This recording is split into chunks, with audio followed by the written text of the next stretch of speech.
मार रहे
तुम डाल दो उसमें क्या है दिख रही सब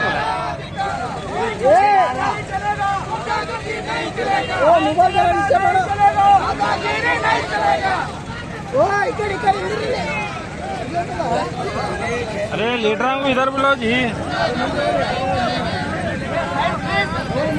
वो मोबाइल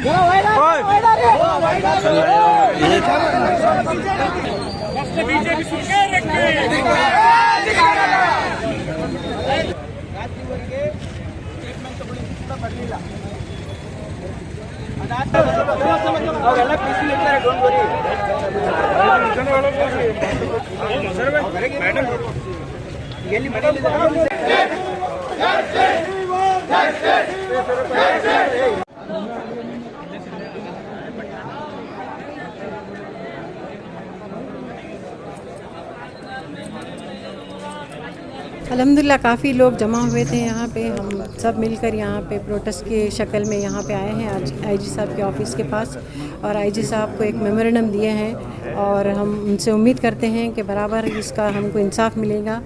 जे खामा खा नहा के जो आदिल के ऊपर जो जुल्म हुआ है उसके ख़िलाफ़ ये सब प्रोटेस्ट निकाला गया है। हम लोग 2 दिन सब्र किए क्योंकि इलेक्शन था, इलेक्शन पोलिंग थी 3rd को, इसीलिए बहुत सब्र से काम लिए हम लोगों ने 2 दिन के लिए और आज आकर हम लोगों ने यहाँ पे मेमोरेंडम दिया है। डिमांड क्या रखी है हमने आईजी साहब? इसका इन्वेस्टिगेशन होना, उनको सज़ा मिलना, इसकी यहाँ से इनका ट्रांसफ़र होना और इन्वेस्टिगेशन होना। उन्होंने जैसा कह रहे हैं कि मैं नहीं था वहाँ पे, पूरा इन्वेस्टिगेशन होना चाहिए क्योंकि हमारे पास आप लोग पैसे बांट रहे थे कांग्रेस, आप जब भी आप लेके जाके अरेस्ट कर सकते थे उनको लेके पैसों के साथ। पैसे मिले बोल के उन्होंने ये किसी झूठ बात है। पंचनामा में कहाँ मिला? कहाँ पे पैसे कहाँ? अगर है तो फिर उन्होंने तो फिर बोल रहे मैं हुई नहीं वहाँ पे, बोल रहे फिर कहाँ से पैसे मिले इनको? एक वक्त बोलते पैसे मिले, एक वक्त बोलते मैं था ही नहीं बोलते। कोई सच्ची बात तो आई ना, सामने आए ना जी। रात क्या रीजन से निकले? जो लोगों को मार रहे थे पुलिस वाले, ये कमिश्नर साहब जो 2 लोगों के गाड़ियाँ तोड़े उस दिन 40 कार्स को वो किए हैं, डैमेज किए हैं। तो इसीलिए मैं आदिल से गई थी कि आदिल थे और हमारे वहाज बाबा साहब थे और 2 लोग थे उनके साथ, उन लोगों को मैं भेजी थी कि जाके देखो क्या है यार। तो इसीलिए वो लोग घर से निकले थे।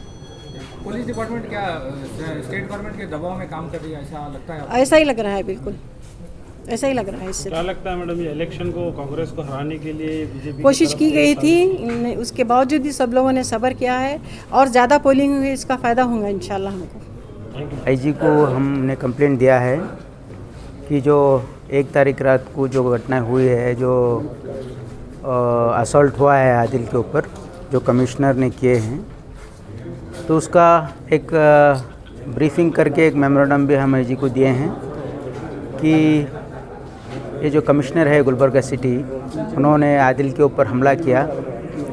बाद में जब हॉस्पिटल में एडमिट हुए हैं और एमएलसी के बाद में भी पुलिस इंटीमेशन जाने के बावजूद वहाँ के पुलिस स्टेटमेंट नहीं लिए और पूरी रात तक कोई स्टेटमेंट लेने नहीं लिए और हम इलेक्शन पीसफुल होना चाहिए इस मकसद से हमने प्रोटेस्ट नहीं किया उस दिन।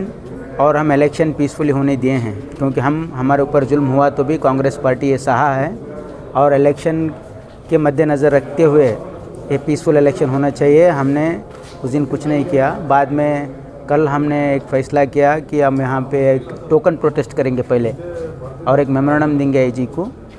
और जब हम ये फ़ैसला किया तो कल आके स्टेटमेंट लिए हैं। मेरा ये आग्रह है कि पहले उन्होंने ये जो हमने जो स्टेटमेंट दिए हैं तो वो कमिश्नर के ऊपर पहला एफआईआर होना चाहिए, बाद में इन्वेस्टिगेशन होना चाहिए और उनको यहाँ फ़ौरन यहाँ से हटाना चाहिए, क्योंकि कमिश्नर के ऊपर जब इन्वेस्टिगेशन होता है तो वो पद पे रहने का ठीक नहीं है। और वो लोग क्लेम कर रहे हैं कि मैं नहीं था वगैरह, वो सब इन्वेस्टिगेशन में पता चलेगा।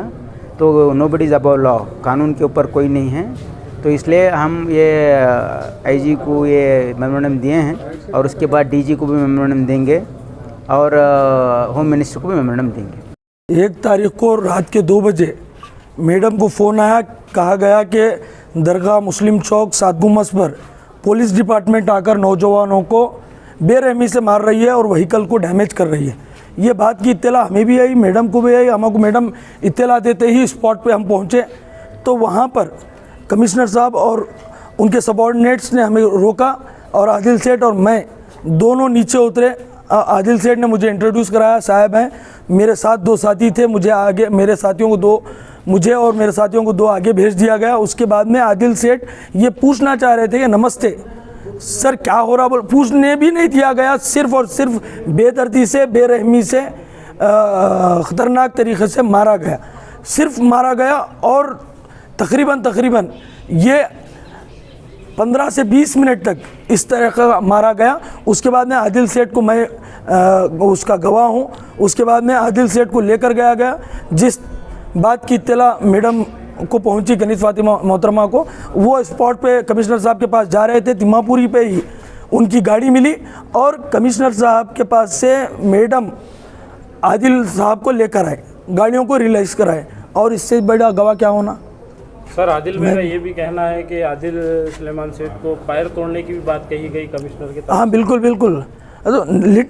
लिटरली इವರು ಕೈ ಕಾಲು ಮುರಿರಿ ಅಂತ बोले। और साथ ही साथ वहाँ का situation out of control, he was out of control sir, out of control. कोई कंट्रोल में हम रहते पर भी कुछ भी नहीं कर सक रहे थे, इस तरीके का आउट ऑफ कंट्रोल हो गए थे।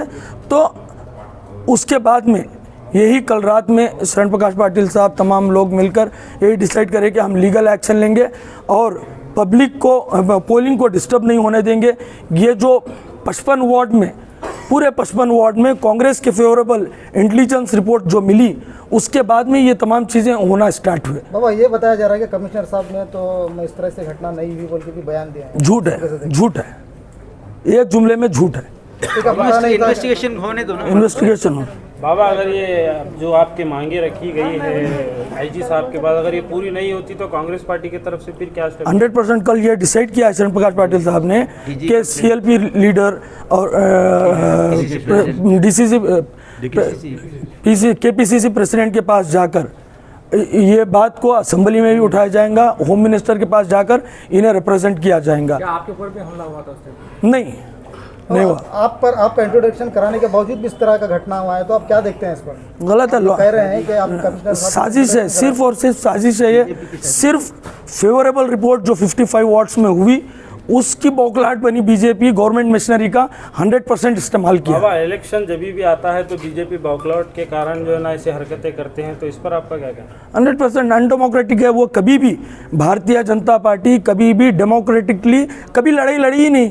कभी ईडी, कभी IT, कभी मॉब लिंचिंग, कभी इस तरीके की पुलवामा, कभी गवर्नमेंट मशीनरी को इस्तेमाल कर कभी MLAs को खरीद कर, इसी तरीके की पॉलिटिक्स भी है।